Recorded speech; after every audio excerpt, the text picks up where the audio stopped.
the question to some degree is, how do you help someone that's lost? And the answer to that is, if they aren't willing to not be lost, you cannot help them. And I would also say that as a clinician. You see, it's a statement that's informed, I would say, by my mythological knowledge, but also by straight clinical wisdom, not mine particularly.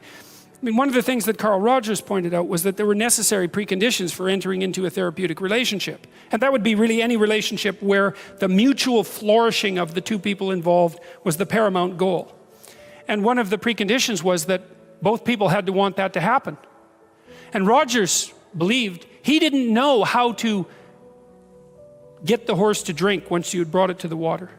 And I've thought about that a lot, because when people are really lost, sometimes they're so lost that they can't be found. And I think the only thing that you can do in a situation like that is get your life together and manifest the reality of an alternative mode of being. That's what you've got.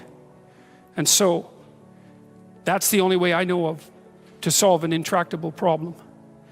There's a statement in the New Testament that's really vicious. In fact, there's a number of them, but this is a particularly vicious one. And that is, don't cast pearls before swine.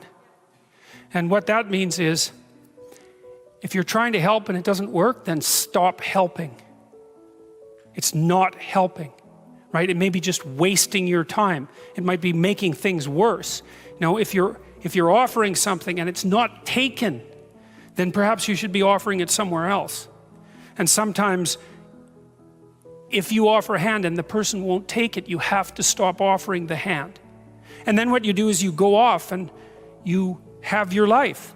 And sometimes that means in people's lives, for example, that they have to leave their family members behind. There's a scene in the New Testament, this is another very harsh scene, where Christ is walking down the road with his disciples.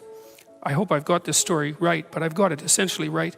And his mother calls to him and says, I believe that he's supposed to come back to the home because his uncle has died and that there's going to be a funeral.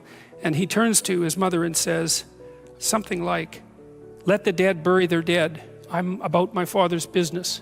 It's something like that.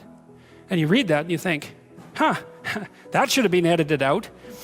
No, but it shouldn't have been edited out, because it's exactly right. Because sometimes the thing you do is walk away because there's no other solution.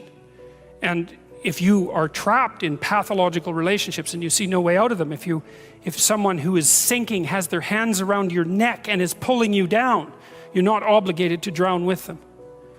You know, there's a rule too, if you're a lifeguard. Some of you have had lifeguard training.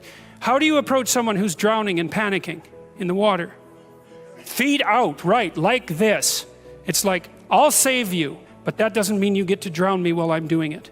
And if it's you drown or both of us drown, it's you drown. And that's wisdom. That's not cruelty, right?